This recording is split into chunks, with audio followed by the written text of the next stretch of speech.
Hi, folks. Have you ever heard of REM behavior disorder?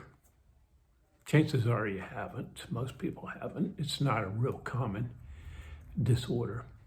What it is, though, is a neurological situation whereby our brains kind of malfunction when we're sleeping and we start to dream during REM sleep. Our brain has a way of actually kind of paralyzing us so that we don't really act out what we're dreaming. If you're dreaming about snow skiing or being in a fight or whatever it is, your brain paralyzes you, so you don't actually physically do these things. Well, with REM behavior disorder, the brain malfunctions.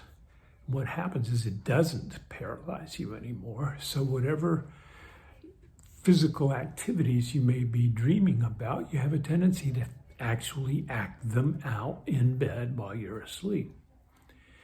This can, unfortunately, result in a few kind of negative consequences, one of which is falling out of bed. And when I say falling, I mean catapulting out of bed, not just sliding off the side.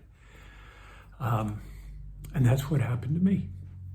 Probably 10, 12 years ago, I noticed that once in a blue moon, I would fall out of bed.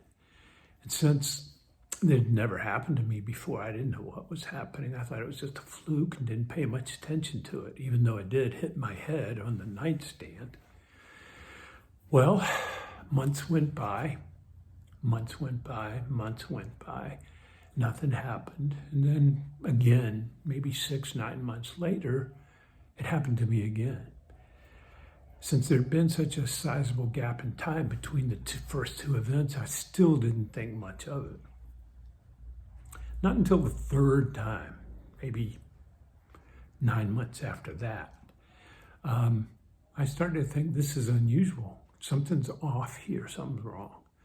So I Googled it. What does it mean if you fall out of bed? That's when I discovered REM behavior disorder. And I thought to myself, man, that sounds just like me. The bad news was that I discovered that it can be, doesn't have to be, but it can be a early symptom of Parkinson's. So when I read that, obviously I was pretty upset. That was not good news. I wasn't happy to hear that.